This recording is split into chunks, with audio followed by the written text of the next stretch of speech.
All right, I will say good morning. Let us begin.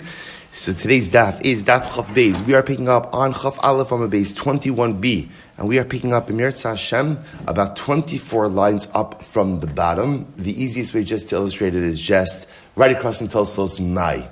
Right across from Tosos Mai there. So we'll say, so our share today is dedicated our TALMUD Torah sponsor for the month of Adar Beis, Leah Sol.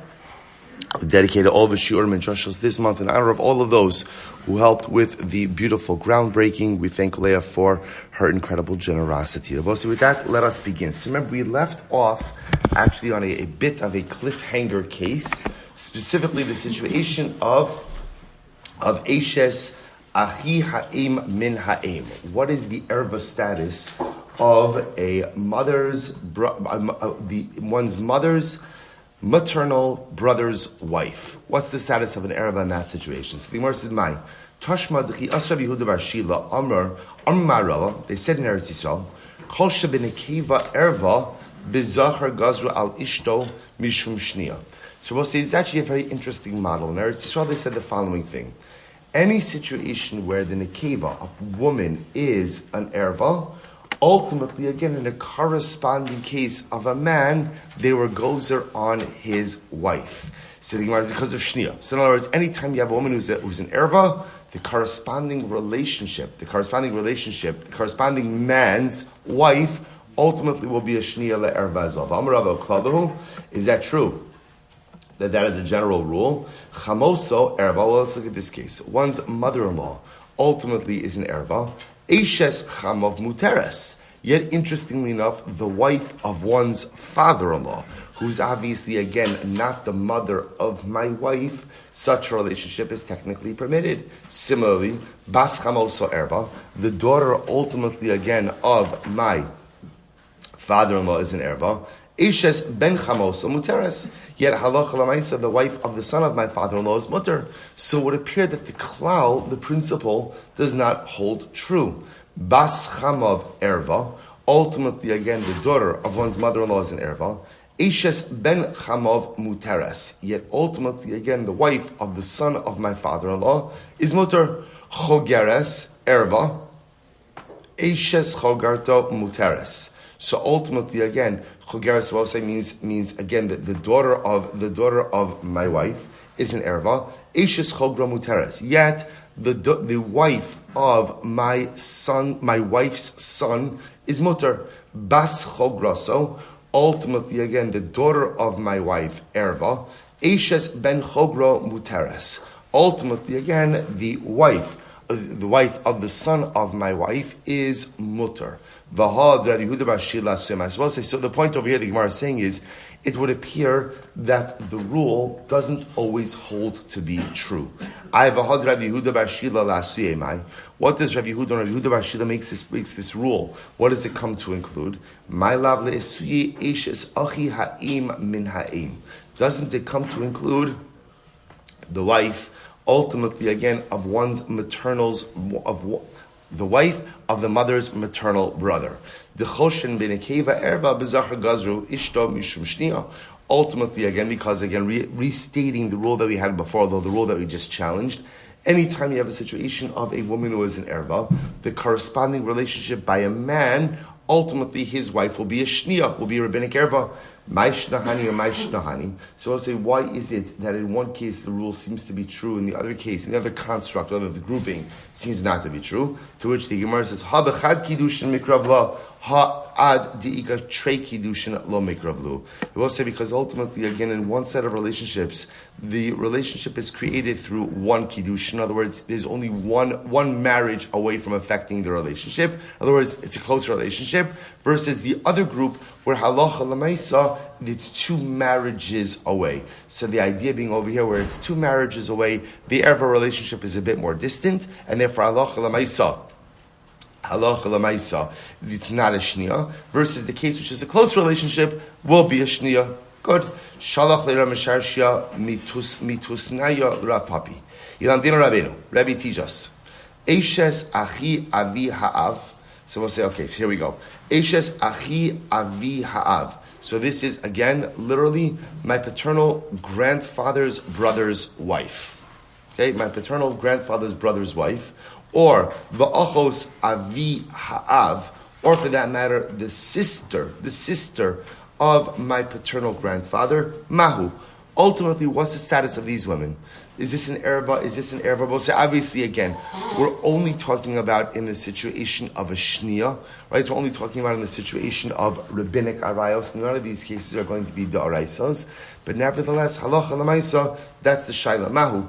Midilamata erva lemala nami gazrubei. So do we say that the generations that come down from these relationships, we'll both say like in this family tree, like in the chart that I sent you yesterday, do we say that since everyone underneath these individuals ultimately is an erva, therefore again lemala nami gazrubei, therefore again everyone above is also an erva?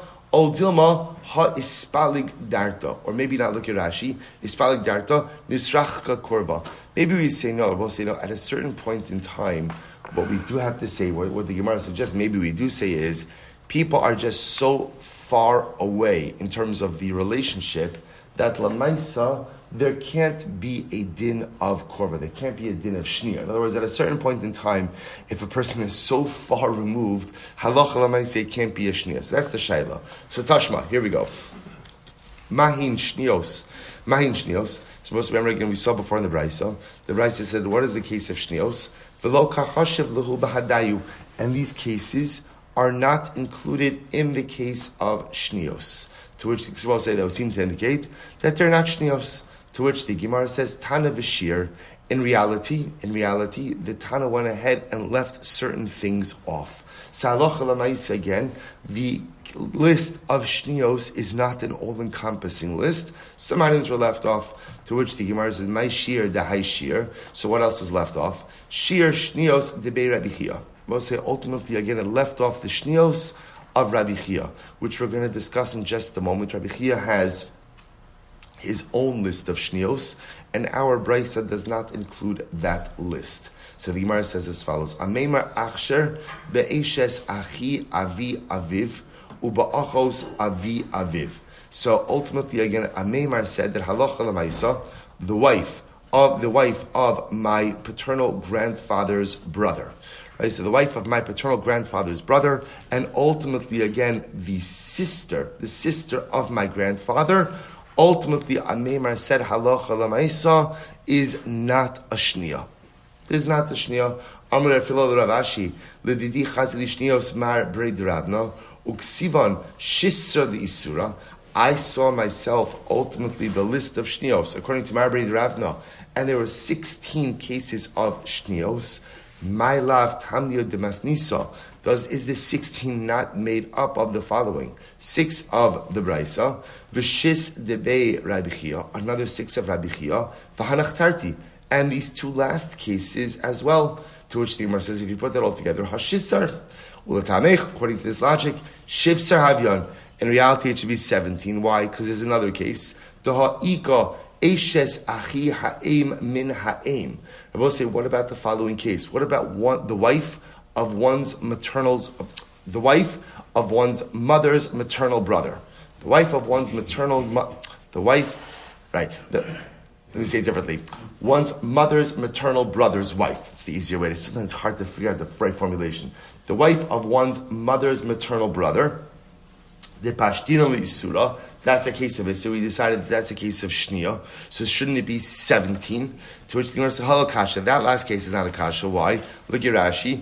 I'm sorry. Top of Chav Beis, not yet. Top of Chav Beis. Hanach, Tarti de Damya Lahadadi Kechad Chashavlu. Because we'll say those 2 cases, which are very similar to one another, ultimately again are counted as one case. Now we'll say, look at Rashi, top of Chav Beis. Rashi says, Eishes achi ha'av, Eishes achi avi ha'av, the case of one's one paternal's grandfather's brother's wife, and the case of achos avi ha'av, and the case ultimately again of my grandfather's sister. So those 2 cases are counted as one. Why, says Rashi? Shein sad achva da'av. Both of them ultimately again are sibling relationships that exist on the paternal side. Okay, so the Gemara is suggesting over here that we're somehow collapsing these cases, so therefore it's only Bahashissar. So ultimately again, and therefore we're left at 16. 16 cases to which the Gemara says, "Vaha mi kamakom lididi chazyon lan diksivan liisura." But I saw these cases before. The one that you said were mutar, and ultimately again I saw that it was written down in the list of Ravna, right? Who was it? I'm sorry, it was in the Marbreid Ravna, and ultimately it was listed for Isser. Amarle ulatamech. And conversely, if it was written down leheter, ultimately again, would you halacha lamaisa have been samech on it? So the Gemara says, "Demar haviksiv lehetera mi havesamches alayu, demar baravna mi chasam alayu." Ultimately, again, did Marbrei Ravna ultimately sign on this? In other words, just because you saw it listed doesn't mean that ultimately all of the cases were decided. Hashtanami dichsiv liisura lav Marbrei Ravna chasim alayu. So to over here, even though you see it recorded leisser, it doesn't necessarily mean that Marbrei Ravna conclusively decided that it was aser. Good. So we'll say, so what you begin to see just is, as we go on, we begin to see that halacha l'maisa, we already saw in yesterday's daf, that the concept of shnios allows Chazal to extend the protective fence of erva through multiple generations. In other words, right, it's not just the pshat that a shnia means one extra person. Ultimately, again, we see the concept of shnios allows the isser of erva to extend out. Good. How far it extends out, who it applies to, that there's machlokes. So I'll say, let's begin. This is now another sugya. Still shnios, don't get worried, we're still here. Shlishi shebebno v'shebebito. This is an interesting case, I will say. What about the following case? Shlishi shebebno. What about the case, ultimately, again, of a... thank you much. Thank you very much. Yeah, you could. Thank you. I haven't made instant coffee in a while. It did not turn out well. But thank you. So the Gemara says as follows. No, but you can leave it. It's like Zeichel L'Churban. It's good. So the Gemara says as follows. Tani Rabbi Chia, Shlishi Shebib Nov Shebabito. So we'll say, here we go. What about the following case? Thank you very much. What about the following case? Look at Rashi. Shlishi Shebib No. It's the second line in Rashi. Ben Bas Beno. Bas Ben Beno. So we'll say this is literally again the daughter of my grandson. The daughter of my grandson, which effectively makes us what? My great-granddaughter. Right, my great-granddaughter. So Bas Ben Beno, Daha Bas Beno Erva. So we'll say a granddaughter is an Erva. The shaila is a great-granddaughter an erva. So that's what it's called. Shlishi shebibno v'shebebito. Rashi says, Bas ben bito, or Bas bito. Right? What about again a great-granddaughter on my daughter's side? So a great-granddaughter on my son's side, a great-granddaughter on my daughter's side. What's the halacha? So we'll say, so now what we're, again, this is the same question we're trying to figure out. Here's what we know. Chazal introduced to us the concept of shnios, the concept of additional layers of erva in order to protect biblical erva. We're just trying to figure out how far out does this construct go. So the Gemara says as follows. So shlishi shebebno v'shebebito. Ultimately, again, third generation, not from my son, great-granddaughter on my son's side, or great-granddaughter on my daughter's side, v'shebeben ishto, and ultimately, again, same thing on the son of my wife's side, v'shebebas ishto, or the daughter on my wife's side, shnia. Ultimately, I will say even third generation down is still covered under the rabbinic prohibition of shnia. So I will say, so what this means is my great-granddaughter on my son's side, my great-granddaughter on my daughter's side, my great-grandchild ultimately, or my grandchild, I should say, on the son of my wife, the daughter of my wife, ultimately, again, all of these cases covered by shnia. Revi shebechama v'shebechamoso shnia. Similarly, again, the revi'i, the fourth kind of generation out on the side of my father-in-law and my mother-in-law, ultimately is going to be a shnia as well. But now, what's this case? Look at Rashi. Revi shebechamov, dor revi shebechamov. The fourth generation on my father-in-law's side. What's that case? Hainu aim chamov. So we'll say, if you can imagine for a moment, the revi'i over here is the grandmother of my father-in-law, right? Or the grandmother of my mother-in-law.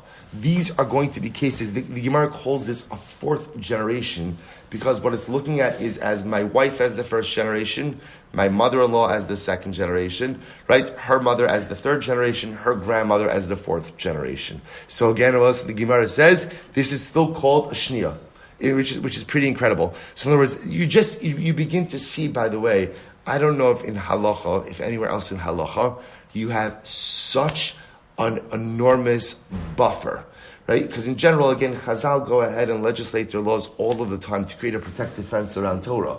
But here, you really begin to see how far out this concept of shnios goes. We're talking about grandmothers of in-laws, right? That's how far this extends out, which I will say kind of goes back to the Gemara we had in Maseches Tainis, of ultimately, again, every single person has a Yetzer Hara for two things, right? For gezel, for theft, and ultimately for immorality. So you begin to see again how seriously Chazal took this Yetzer Hara for immorality and the need to go ahead and legislate in such a restrictive way, even multiple generations up. So we'll say, here's what's interesting. So remember, what's fascinating about this is as follows. When it comes to reckoning the generations above my wife, so my wife ultimately, again, is included in that tally. So for example, this is called the Revi'i. Why? Like we just said before, my wife is number 1, my mother-in-law is 2, my mother-in-law's mother is 3, her mother's mother, her grandmother is 4. Yet, interestingly enough, when we count the generations down from my wife, we don't count the wife in that tally. So why is it that when counting the generations above her, we count her as part of the tally, but yet below, we don't? To which the Gemara says, to which the Gemara is very simple. Because they're all saying the generations above my wife, ultimately that Isser is an extension of my wife. In other words, why is it that my mother-in-law is Asura to me? Ultimately because she's the mother of my wife. So because that Isser stems from my relationship with my wife, therefore those generations are counted up. Lamata di Isra lav mikoach ishto kasi lo kachashivla. But in the generations below, where ultimately again the prohibition does not stem from my wife, therefore halacha lamaisa, she is not counted in the tally. I baha ben ishto bas ishto di Isra mikoach ishto kasi v'lo chashivla. But that's not true. The case of the wife of my wife's son, or ultimately, again, my wife's daughter. Those are Isurim that, of course, stem from my wife, stem from my marriage to my wife. Yet, again, ultimately, my wife is not reckoned just in the generational tally, to which the Gemara says, I did Tana Shlosha Doros Lamata, Didei, V'lo Chashva, Tana Nami Gimel Doros Dida, sorry, let's say that again. Aidi detana shlosha doros lamata didei v'lo chashva. Since the Gemara went ahead and discussed 3 generations, ultimately again below him, and did not include the wife in that tally. Tananami gimel doros lamata dida v'lo chashva. Ultimately, again, when counting the generations below her, we don't include her as well. So essentially, it's just textual symmetry. Amrali Rav Ashi Rav Kahana Shnios Debei Rabbi Chia Yesh Lan Hefsek and Hefsek. Suppose say fine. So good. So now, new case. Baruch atah Adonai Eloheinu melech haolam shakol niyeh b'dvaro.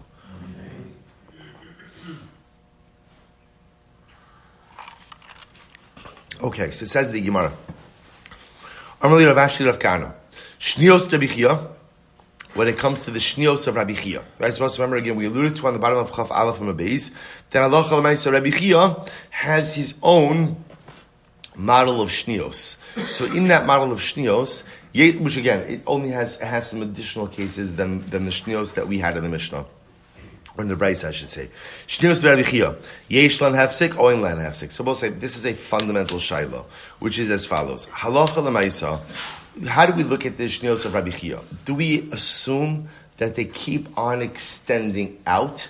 Which I will say would essentially, effectively mean that halacha l'maisa, at a certain point in time, there may be a rabbinic prohibition to marry people who are really not directly related to you, but l'maisa secondarily related to you. So do we say, but again, not every single relation, obviously it doesn't extend in every direction, but do we say that the shnios of Rabbi Chia ultimately continue on. Yesh lan hefsek or ein lan hefsek. At a certain point in time, do we stop and say ad kan shnios no longer, or no? Do we say as the generations keep going, maybe even up and down, halacha lamaisa, the shnios apply. Tashma da amarav dalid nashim yesh lan hefsek. There are 4 women who have hefsek, which I will say ultimately again, there are 4 relationships where there is a cap on the shnios. There's a cap on the shnios. So the Gemara says, Visulo, and so does that indicate that it's only those 4 women and not anyone else? In other words, that in every other relationship, the shnios prohibition continues on.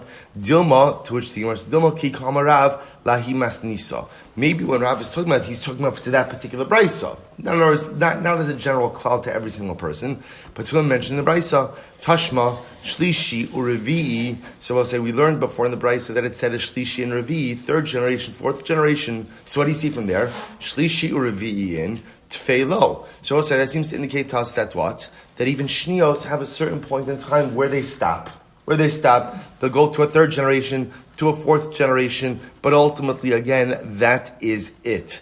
To which the Gemara says, Dilma mishlishi ve'elech umrevi'i ve'elech. Maybe not. Maybe what it means is that the Brisa was saying these women, even from the 3rd generation and on, even from the 4th generation and on, will still be a prohibition of shnios. Amar le Rava, the Rav Nachman, chazi mar haime rabbanan, the asime mar Rava.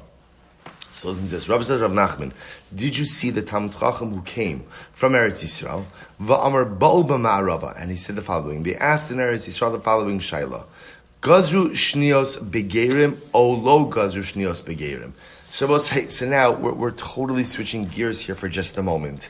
So we'll say, so now, remember, so first of all, I will point out that halacha l'maisa, we do paskin that shnios yesh lan hefsek, right? The concept of shnios does not, right? It doesn't just keep on extending, without limit. At a certain point in time, it stops. That's what the Brisa was saying was, sometimes it'll be 3 generations, sometimes it'll be 4 generations, but for every single shniya, at a certain point in time, the Isser Erva Midrabanan stops. That's how we paskin. Where it stops, who it extends to, which relationships it extends to, ultimately, again, that's subject to machlokes. The Gemara now, until the Mishnah, just transitions to a new topic. And the Gemara says something very interesting. What about Gerim? What about by converts? Is there a concept, Gazru Shnios Begerim, O lo Gazru Shnios Begerim? Both say, does the concept of Shnios apply to converts or not? Now, this is a fascinating question. Look at Rashi, Begerim, Gazru Shnios, Shem Haya Ger Nasui Eim Imo Yotze. They both say, just to understand why this is a fascinating question.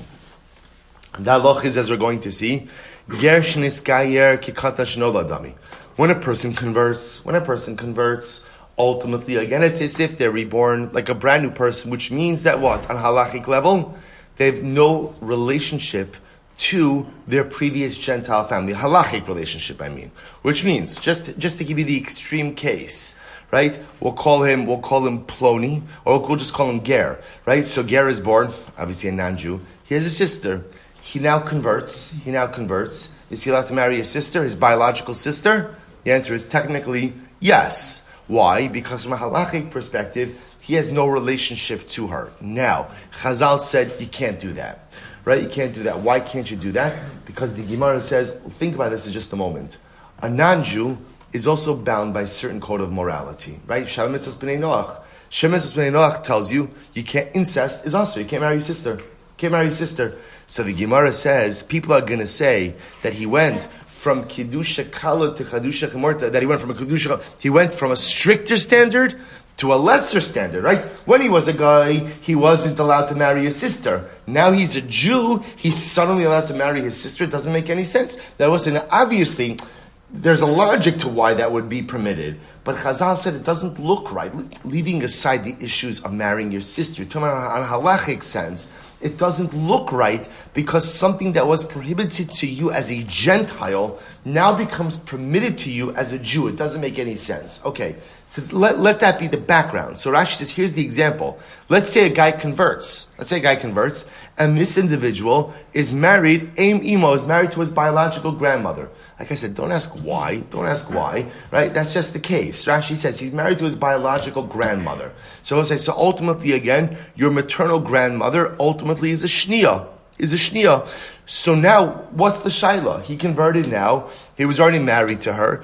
Does he have to divorce her or not? Is there a din of shnios by gerim? So says the Gemara, here we go. So Amar, B'mar Rava, Gazru shnios begerim, Olo Gazru shnios begerim. Amarle, Hashta, Uma erva gufa, Ilav shelo yomru ba'in mikidusha kamura likidusha kalo gazir b'hurabanan shnios mibai. So we'll say the Gemara says something very interesting. This is what I just mentioned before. The Gemara says, at the end of the day, when it comes to erva itself is technically, in other words, if the Gentile was married to his sister, technically when he converted, technically speaking, and let's say she converted as well, so ultimately he doesn't have to divorce her. That's a legal marriage. The only reason we say he has to divorce her is because people will say, Shelo Yomru, Bo'in Mikidusha Chamur Likidusha Kala. People will say, look, he's coming from a stricter moral standard when he was a Gentile to now a more relaxed moral standard, ultimately again when he's a Jew. Ultimately again, therefore again, Likidusha Kala, Shelo Yomru Kiddush Ba'in Mi Kiddush Chamur Le Kiddush Kala Lo Gazu Rabbanan Shnios Mi Bai. So ultimately, again, I will say that halacha lemaisa, really arayos themselves would be permitted to him, or that which was an erva when he was a guy, technically is permitted when he converts. So again, if that's only asa because of Gzeira, it doesn't seem to make sense that we would apply shnios to him as well. So the Gemara says as follows: Rav Nachman. So therefore, I both say halacha l'maisa. The Gemara seems to indicate that the concept of shnios would not apply to a ger. Again, remember, technically speaking, anyone who is related to the ger at the time that he converts, halacha l'maisa is no longer halachically related to him, which means he could marry them. Chazal said, no, you can't marry them. Essentially, whoever was an erva to you when you were a Gentile, you're not allowed to marry when you become Jewish, because it doesn't look right. It looks like you're going from a stricter moral code as a Gentile to a more relaxed moral code as a Jew.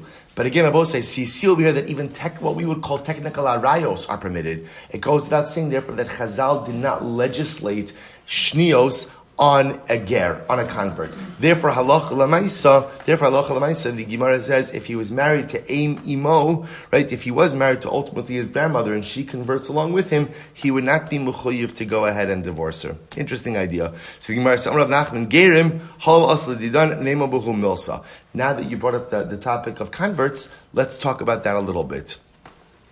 Achin min ha'aim, lo ya'idu. So we'll say it's an interesting case. What happens if you have maternal brothers, right? Brothers who have shared the same mother but not the same father. So what's the halacha?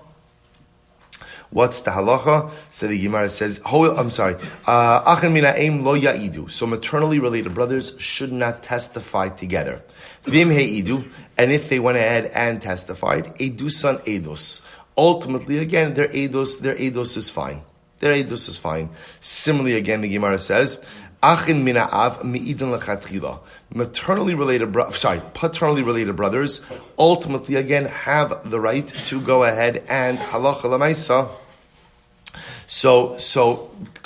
Have the right to go ahead and test it. I will say, so just to be clear, this is talking about converts, right? So this is talking about two brothers who converted. So there are two different cases. One of them is where they share the same mother, but not the same father. And one of them is where they share the same father, but not the same mother. So in case number one, where they're achin min ha'aim, they are maternally related brothers who convert, they ideally should not go ahead and form a testimonial unit together. Now I will say, now why is that? Now here's what's interesting. Look at Rashi. Lo ya'idu l'chatila de korvas ein begerim korvahi dahavada imo. This is fascinating. As much as we say that when a person converts, they're kekatan shenola dami. They're like a person who was reborn, and therefore halacha l'maisa have no relationships to anyone who was a relation to theirs in their Gentile state. Ultimately, it's not true to one's mother. is fascinating. Why? Because Rashi says over here, the relationship that one has to one's mother is the strongest relationship that exists. Why? Havada imohi. Because Rabbi said, here's what's interesting is the woman who birthed you is a definitive relationship. So the Gemara over here views something very interesting, which is maternally related brothers, even when they convert, have a familial bond to one another. Therefore, l'chatchila, they really should not form a testimonial unit together because they're related. They're related. L'chatchila, they shouldn't testify together. If they did testify together, then what? The Gemara says, ultimately, it works. Right? Why does it work? Because what's our fallback position? Gershnis gayer kekatan shenolo dami. When a person converts, it's like he's reborn. What about paternally related brothers? So, however, again, halacha l'maisa, when you have paternally related brothers, ultimately in halacha, those brothers, when they convert, are viewed to have absolutely no relationship to each other. Therefore, again, halacha l'maisa, they are permitted to go ahead and form a testimonial unit together. Look at Rashi. Ma'idin l'chatchila, d'rachmona afgarei lezera mitzri, d'chsev zarmas asusin zramtam, hilchach korvas ad eno korva. Essentially, halachically, for a person who converts, paternal relationship is absolutely meaningless. It's a really fascinating distinction here. Amemar says it's not true. Even maternally related brothers, right? Even brothers who share the same mother and then convert are permitted l'chatchila to go ahead and give testimony. Umayshna So we'll say, but why is that different than arayos? Because we'll remember again, when it comes to arayos, Rashi says, "Ma'ishna edus mi'arayos ta'amar lekaman paraknosin gersha nasay chosom min emyotzi." So also here's what's interesting.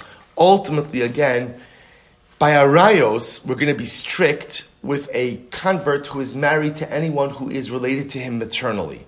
Yet here we're saying that when it comes to testimony, he can give testimony together with his maternal brother. So why do we make a distinction between those two? To which the Gemara is very simple. Erva la kol masura, because when it comes to arayos, everyone gets married. So because everyone gets married, we have to clamp down a little bit and be a bit stricter. However, again, eidos lebeizdin masura. When it comes to eidos, Rabbosai, eidos happens in a very limited purview. It only happens in the purview of Bezdin. And therefore, ultimately, again, Rabbosai, we're not concerned that if we accept maternal brothers, ultimately, again, as witnesses, that there's going to be any further breakdown, since that is a process that is controlled by the Beis Din itself. The Gershin is Gayer, Kikatan Shenol Adami. So I will say, essentially, what you have over here is really something incredibly amazing, which is, on one hand, we accept this concept when a person converts, ultimately, they're like a baby who's reborn. And therefore, what that means on a relationship level is what? Anyone to whom they were related to when they were a Gentile, they are what? No longer related to now in their newfound state of Jewish identity. Which means, pretty much, you could marry anyone you want. Okay, that's the pure halacha. Comes along Chazal and says, no. Anyone who was an erva to you, when you were a Gentile, when you were a Goy, you are not permitted to now marry in your Jewish state. Why not? Because we're concerned that what it looks like is you went from a stricter moral code to a more relaxed moral code. However, what doesn't it include? Shnios. Shnios are not usher to the ger. Only what we'll call ikar erva. What will be biblical erva ultimately is usher to the ger, but shnios are not. What about when it comes to edus? So we'll say, bottom line, when it comes to edus is halacha l'maisa, whether brothers are maternally related, convert brothers are maternally related or paternally related, halacha l'maisa, they are permitted to go ahead and give testimony together, even lechatchila. Why? Because since testimony is a very limited halachic framework and it's given over to the purview of Beis Din, therefore again we go with the basic principle of gershnis gayer kekatan shenol adami. When a person converts, it's as if they are reborn, and therefore their testimony is accepted. Beautiful. We'll just point out to you something quite beautiful. The Be'er Shlomo, the Sefer Be'er Shlomo, he quotes over here from the concept that if you notice, and this is all over Shas, whenever we speak about a convert, we always speak about what? A ger shenis gayer. And the Be'er Shlomo says something amazing. He says, that's not the right verbiage, right? How should it read? How should it really read? Goy shenis gayer, right? It's not a convert who converts. It's a Gentile, right? It's a guy who converts. What do you mean, Gershon is Gayer? So I will say, so this is absolutely beautiful. He said, listen to these words. Rabbi Silber has the same concept in his section on Shavuos on Megillas Rus. He says, Kizos lifnim mima'amad har Sinai shekibalnu haTorah sham nimtza nefesh hager hazeh habar achar zman rav ma'od lihiskayer. So I will say, because why? When a person converts, it's not just the pshat that it's a happenstance thing. That neshama of the person who converted stood at Har Sinai with us. That nefesh stood at Har Sinai. Kimosh kasav Chazal, the nefashos hagerim amdu b'maimad Har Sinai. The neshamas of all future gerim stood at Har Sinai, said Na'as seven nishma together with Klal Yisrael. Plus Rabbi Yitzchak expounds on this very quickly. Rabbi Yitzchak expounds on this a little bit. He calls the Zohar. The Zohar says that Chashon Baruch Hu offered up the Torah to every single nation. Right? We know it's a Gemara. Offered up the Torah to every nation. And what happened?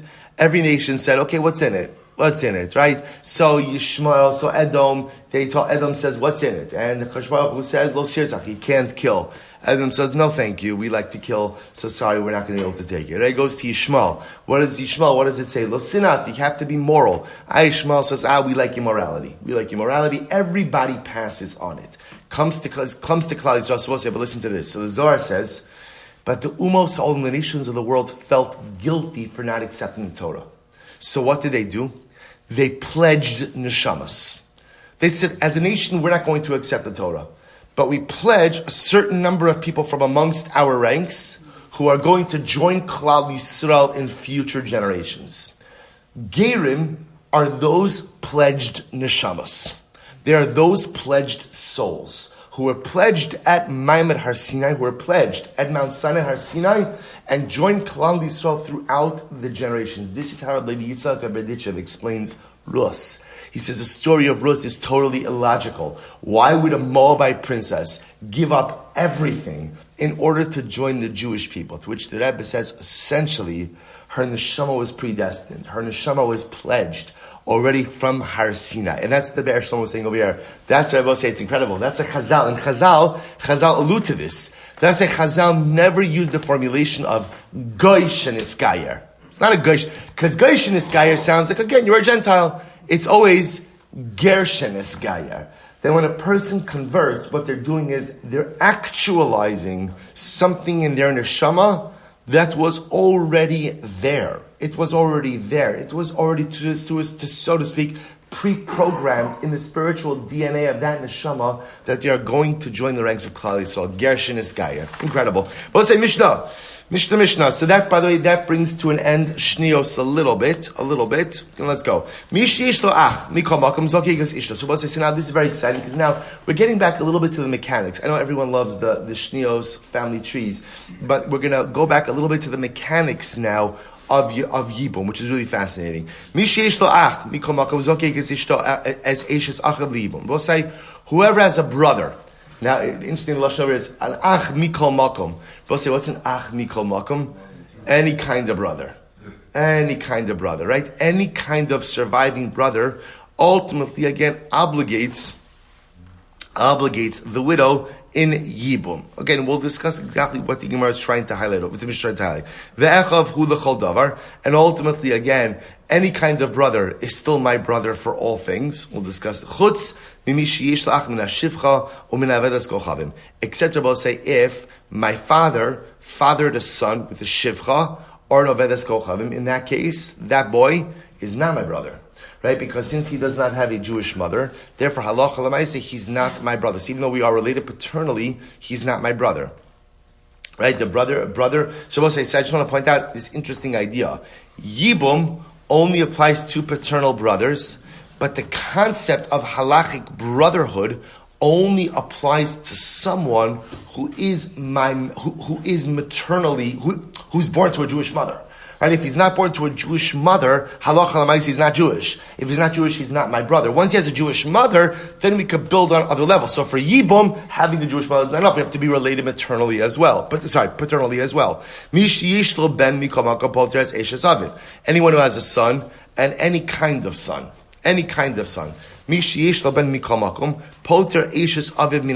we'll say, if a man has a son, and we'll see whether that means any kind of son. This will exempt his widow from Yibum. Remember, Yevamos say Yibum only applies if a man dies without children. Right? So halacha l'maisa, if a man has a son, any kind of son, halacha l'maisa, his widow is p'tura from Yibum. V'chayiv al makasav al kilalaso, and ultimately, again, a son is chayiv. If he hits his father, if he curses his father, ubeno l'chol davar. And this son, again, we'll discuss what kind of son we're talking about. Is my son, is his son for all matters. Chutz, we just said before, except if a man fathers a child with a shivcha, a maidservant, or ultimately again a non-Jewish woman, that is not halachically his son because that child is not Jewish. Good. So we'll say, let's analyze this. We'll say, how did the Mishnah start? The Mishnah started that ultimately, again, if a man has any kind of brother, right? Any kind of brother, halacha l'maisa, again, that obligates the wife in Yibum. So what does that mean? So I'm Rabbi Yehuda Lasri Mamzer. I will say, what does it come to include? If my brother is a mamzer. Let's say a man has a brother who's a mamzer. I will say, so again, very simple case. Father, two boys, Reuven and Shimon, right? Reuven was conceived, we'll call it in regular marriage. Shimon was the result of adultery. Okay, so Reuven and Shimon share the same father, but again, Shimon is a mamzer. So halacha l'maisa, what the Mishnah is teaching me is as follows. Even though Shimon is a mamzer, halacha l'maisa, Shimon is still Reuven's brother. Even though he's a mamzer, he's still Reuven's brother. And therefore, halacha l'maisa, should Reuven die without children, Shimon would obligate the widow in Yibum, or Shimon would be obligated in Yibum. To which the Gemara says, Pshita, that's obvious, achivu. Or as we'll say, it's his brother. Why would you think that Shimon the mamzer is not Reuven's brother, right? Why would you think otherwise? I'll tell you why. I might have thought, this takes us back to the beginning of Yevamos. I might have thought that what? They make a gzera shava of ach va'ach, right? This is what we'll say. It says lashon of brother by Yibum. It says lashon of brother when it counts the sons of Yaakov Avinu. Ma lahalon ksherin, just like by the sons of Yaakov, they were all genealogically fit. V'lo psulin. Avkan ksher v'lo psulin.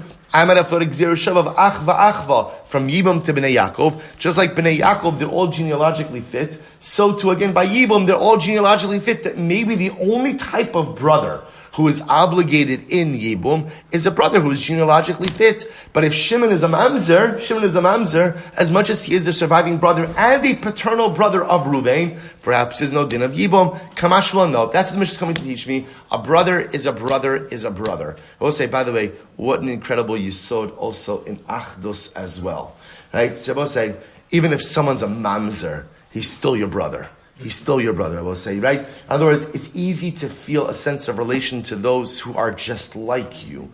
But the whole chap of achdus, the whole chap of being a mishpacha achos, being one family, being a klal, is that even though sometimes the people who we are related to behave like mamzerim, act like mamzerim, may even be mamzerim, they're still my brothers. Still my brother. Such an incredible yisod. Well, why not? Why do we make a gzera shav of achva from Yibum to Bnei Yosef and say that halacha l'maisa, maybe if a brother's a mamzer, there is no din of Yibum. Kevan de le'inyan Yibum niftar. Oh, look at Rashi. Inyan Yibum miftar. Rashi says it's Eishes Aviv miyubum. So we'll say, I'll tell you why. Since everyone agrees that halacha l'maisa, let's say again, let's go back. Reuven, I'm sorry, I keep switching the names. Reuven has a son who is a mamzer, right? Reuven is married to Rachel, and he has an extramarital affair with Leah, who's married to someone else, and they have a mamzer. Now Reuven passes away, as we're going to prove for a moment, and halacha l'maisa, the existence of that son ultimately frees Rachel from Yibum. Right, ultimately, so we see from here that having a son who is a mamzer exempts the now deceased brother, or exempts the widow from Yibum. Kevan de le'inyan Yibum niftar. Since ultimately, again, the existence, when a man dies, he leaves behind the mamzer's son, it ultimately exempts the widow from Yibum. Therefore, Amud Beis, miskak nami zakak. Ultimately, again, therefore, the existence of a mamzer brother will obligate the widow in Yibum. So therefore, Abosai, that is what the Mishnah is coming to include. That halacha l'maisa, when the Mishnah says an ach mikol makom, any kind of brother is obligated in Yibum, it means even if the surviving brother is a mamzer. So we'll say, so now again, this gets into yesterday's discussion, which is quite fascinating, which is what? But one second. A mamzer is not allowed to marry who? Not allowed to marry who? Right? He's not allowed to marry a regular Jewish woman. So I will say, so I'm just going to put, so how that works, right? So again, essentially it's going to end up happening in a case where the surviving brother is a mamzer is what? What are you going to have to do? Chalitza. Right? But the point over here is that there is an obligation of yibum / chalitza, even if the only surviving brother is a mamzer. Incredible. And ultimately, again, even if my brother is a mamzer, he is my brother for all matters. So we'll say, what does that come to include? Liyarsho, it means again to inherit me. Let's say again, all I have is one mamzer brother, and he is my closest relative. He's going to inherit me when I die. And we'll say, halacha l'maisa. If ultimately, well, the Yersho could also mean I would inherit him. And I will say, you know what else this means? Let's say we're a family of Kohanim, and I have a mamzer brother. My mamzer brother dies. Ultimately, again, I am permitted to go to his levaya.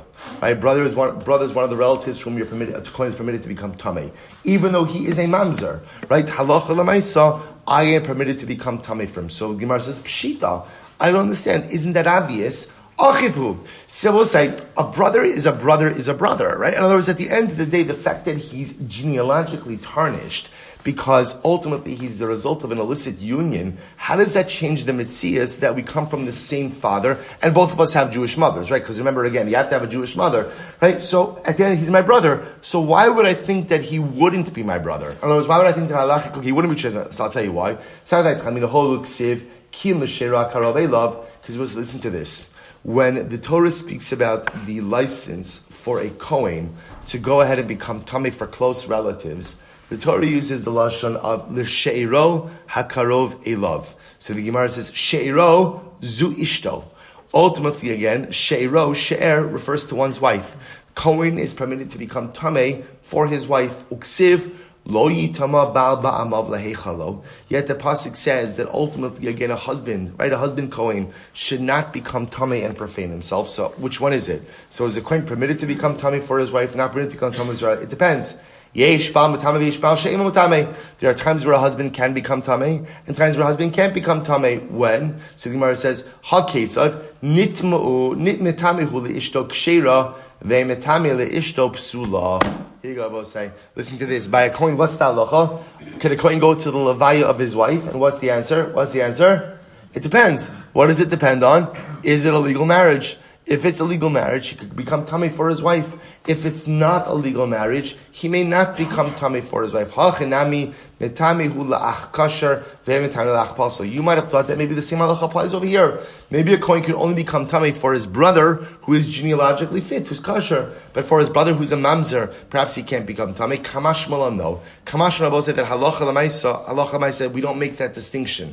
That interesting, although we make the distinction by marriage, that isn't the, so say, for example, if a Kohen married a divorcee, that is in a legal marriage. It works. In other words, kiddushin is tovsin. It works, but it's an illegal marriage. And then that wife dies. Halacha l'maisa, a Kohen cannot become tamei for that wife. So why? So the Gemara says, but that only applies by marriage. It doesn't ultimately, again, apply to your brother. But one second, why doesn't it apply to the brother? Why don't you say the same way that a Kohen can only become tamei for a wife who is fit, so to speak, so too can only become tamei for a brother who is fit as well? The boss says it's actually pretty profound. Hasam la fuke kaima, hacha achifu. Boss says a fundamental distinction, which is you can choose your spouse. You can't choose your family. In other words, they both say who you are related to as your brother is a de facto state. Who you marry is an active choice. So both say this is incredibly profound. So therefore, again, my brother is my brother as a result of circumstances that are not of my choosing, right? I didn't choose for my father to go ahead and do this. So because siblings are a de facto state, therefore we don't look at the genealogical fitness or unfitness of the brother when deciding what his relationship. He's my brother, as opposed to marriage, where ultimately I choose my spouse. Again, if it's illegal, there are repercussions. If it's legal, there aren't repercussions. That's the distinction. Therefore, both say, halach l'maisa comes out of here as follows. Therefore, what the Mishnah is teaching me is that if the surviving brother is a mamzer, ultimately, again, there is still a chiyuv yibum. Still a Chi of Yibum. Now again, we know he can't actually do Yibum. It's going to end up being Chalitza. But Lamaisa, again, there is a din of Yibum. Why? Because my mamzer brother is my brother for all matters. Which means, again, I inherit him if he passes away. If I'm a Kohen and he dies, I'm permitted to go and be Metame for him. That's the halacha. Good. The exception to this rule is, if my father had a son with a non-Jewish woman, then that man is not my brother. Is not my brother. My taima. Because we'll say by a shifcha, the Torah says that when a Jewish man fathers a child with a shifcha, with a maidservant, ultimately, again, the woman, the shifcha, and her offspring belong to the master. The idea Torah is teaching us that halacha l'maisa, children that one fathers with a non-Jewish woman do not have the status of Jewish children. And therefore, again, by definition, it's not my brother. So ultimately, remember, if let's say we'll call Reuven and Shimon, right? And now Reuven passed away, and he left behind a son who is a mamzer. Right? So in other words, Reuven was married to Rachel, but he had an extramarital affair with a married woman, produced a mamzer. So now the fact that when he dies, he is considered to have a son, and therefore again, Rachel, his widow, is not subject to Yibum, because a mamzer's son is still a son. To which the Gemara says, Mikol makom la'asuye mai. So we'll say when it tells us that a mamzer's son is a son for all matters, what does that come to include? Rabbi Yehuda la'asuye mamzer. So the Gemara says la'asuye mamzer. So my time, Adamar Kra uben ein lo ayin alav. So we'll say it's interesting in the pasuk by Yibum it says uben ein lo. Now ein could have been written without a yud, just aleph nun. It's written in the longer form with a yud.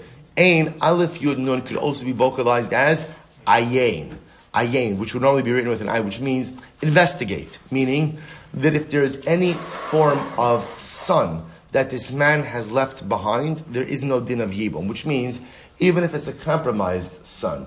What's an example of a compromised son? A mamzer. See, even if Reuven, the now deceased brother, leaves behind the mamzer, ultimately, again, he is the existence of the mamzer exempts the widow from yibum. So I'll say ultimately, again, listen to this.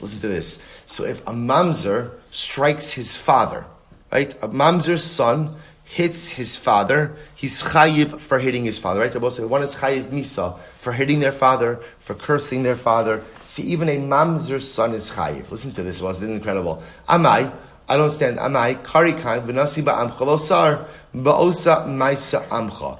I say the Torah says v'nasi, and a prince, right? A prince, a leader of your people, you shall not curse. Then I say the Gemara darshans ba'ose ma'ase amcha. In general, when is there a chiyuv to avoid disrespect? Only when a person lives a proper life. If someone ultimately again flaunts proper normative conduct, then halacha l'maisa, the obligation to respect them and to revere them is not intact. So we'll say, now watch this. If we'll call, right, if mamzer, right, if there's a mamzer, that means that what? What does that say about his father? Not a good guy. Right? If he's not a good guy, then l'maisa again, why does the mamzer have the chiyuv of honoring and respecting him? And therefore, by extension, if the mamzer hits his father or curses his father, why should there be a chiyuv? To which the Gemara says, ultimately, what's the case? The father did tshuva. To which the Gemara says, but can you do tshuva after you produce the mamzer? What's the case when the Shlomo says in Koheles, something that is crooked cannot be made straight? Ultimately, we'll say, what's an example of something you can't do tshuva for? An illicit relation that produces a mamzer, you can't walk that back, right? That's it. To which the Gemara says, Hashta miha osema saucha. We'll have to stop over. We'll pick up with this in Meretz Hashem tomorrow. But the Gemara is going to make a very interesting distinction, which is that sometimes halacha l'maisa, as much as you can't undo the repercussions of your act, the ability to do personalistic tshuva could still be in effect. In other words, I could have produced the result that I cannot walk back. That's the mamzer case. But that doesn't change my personalistic ability to change. We'll pick up with that last piece tomorrow, and the Meretz should figure that sugi. Tomorrow we'll say, Shkoyach.